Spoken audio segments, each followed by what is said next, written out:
Forging company के बारे में एनालाइज करते हैं दोस्तों, जो कि एक अच्छे खासे डिस्काउंट पे ट्रेड हो रही है। टाइम हाई जो है इस कंपनी का 2800 के आसपास है, जो कि एक 50% से भी ज़्यादा डिस्काउंट पे ट्रेड हो रही है। और दोस्तों आपको बता दूं, ये इंडिया की टॉप 5 फोर्जिंग कंपनी में से एक कंपनी है। ये ऑटो सेक्टर में भी काम करती है, ये बेयरिंग रिंग्स में काम करती है, ये 2 व्हीलर्स में भी काम करती है, 4 व्हीलर्स में भी। जितने भी ये ऑटो सेक्टर के हैं, फोर्जिंग है, मशीनरी है, ये सब इसका प्रोडक्ट है, इस कंपनी का बिजनेस है। ये इसके सारे जो है कंपनी प्रोडक्ट्स हैं, रिंग्स, टूल्स वगैरह ये बनाती है। इस कंपनी का जो बिज़नेस है वो कार सेक्टर में भी इस्तेमाल होता है, हेलीकॉप्टर में भी इसके जो है पार्ट्स वगैरह इस यूज़ होते हैं, और जेसीबी हो गई और बुलडोज़र हो गई, इन सब में भी इसके जो है यूज़ होता है। और ये सारी कंपनी जो है ये सारा इसका धंधा है, तो धंधा तो बढ़िया है दोस्तों। अब इसके स्टॉक को जो है एनालाइज़ करते हैं, देखते हैं कि इस टाइम पे ये कैसी वैल्यू पे ट्रेड हो रहा है। तो देख सकते हैं दोस्तों, ये जो है स्टॉक आज इसमें 2% की तेज़ी आई है। स्टॉक में 2% की स्टॉक ने आज तेज़ी दिखाई है। इसका मार्केट कैप 3100 करोड़ का है, जो कि वैल्यूएशन बहुत हल्की है। वैल्यूएशन बहुत ही जो है डिस्काउंट लेवल पे ट्रेड हो रही है, क्योंकि स्टॉक मार्केट एक ऐसी जगह है जहाँ पे आपको 100 रुपये की चीज़ 30 रुपये में भी मिलती है, और 100 रुपये की चीज़ जो है आपको यहाँ पर 400 रुपये में भी दी जाती है। ये आपको प्राइस और वैल्यू के बीच में जो है फ़र्क महसूस करना है। सही चीज़ सही भाव पे, अच्छी कंपनी सस्ते भाव पे ज़्यादा दिन तक नहीं टिकती। इसीलिए जो है ये देख सकते हैं, इसका आरओसी भी अच्छा है, 22 पॉइंट है। प्रमोटिंग होल्डिंग भी 50% तक अच्छी ऊपर जो है अच्छी मानी जाती है, 53.4 की प्रमोटर होल्डिंग है।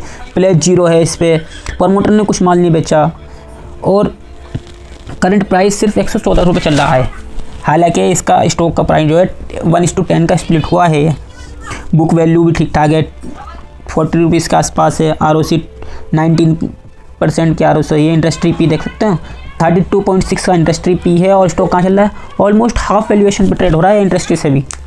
तो वैल्यूएशन तो मुझे बहुत अच्छी लगी इस कंपनी की। रिटर्न ऑन इक्विटी भी 19% के आसपास है। ईपीएस देख सकते हैं इसका 6% है।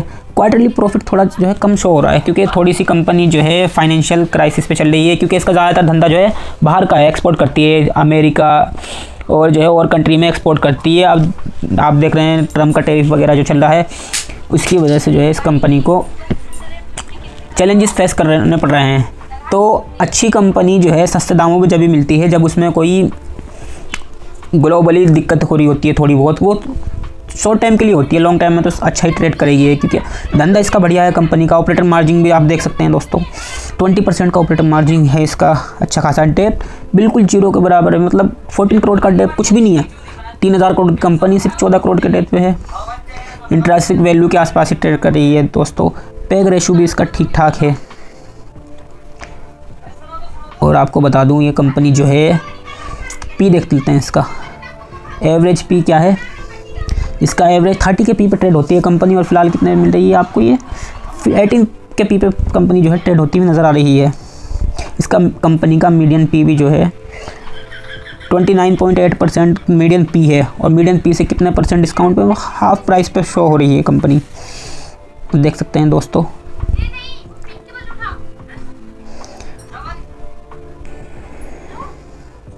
इसका अर्निंग थोड़ी सी कम हुई है इसकी, इस वजह से जो है स्टॉक है डिस्काउंट पे ट्रेड हो रहा है फ़िलहाल।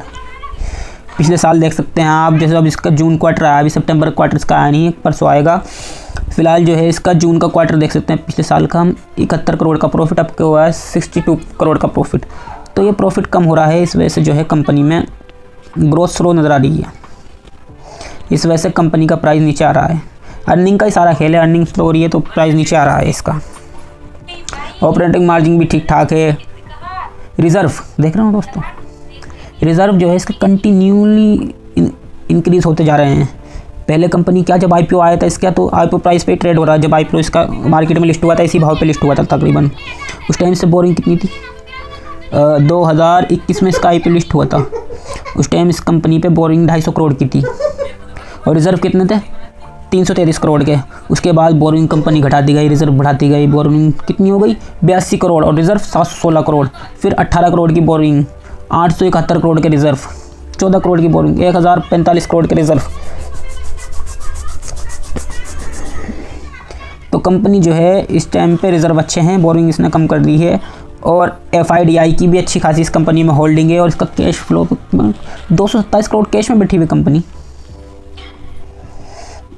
नेट कैश फ्लो 30 करोड़ है, जो कि अब तक का 47 करोड़ के बाद जो है ये सबसे ज़्यादा है। पहले तो ये था, इसके बाद अब ये है 30 करोड़ के कैश फ्लो पे कंपनी बैठी हुई है। प्रमोटर की होल्डिंग 2000 यानी कि पिछले सितंबर से अब तक 1 साल से कम प्रमोटर की होल्डिंग लगातार जो है बनी हुई है। FI इसकी भी अच्छी खासी होल्डिंग है, थोड़ा सा स्टेक बेचा है लेकिन 7% के आसपास कम FI बने हुए हैं। DI इसकी 30% से ज़्यादा की इसमें होल्डिंग है। पब्लिक भी 8% है इसमें कंपनी में।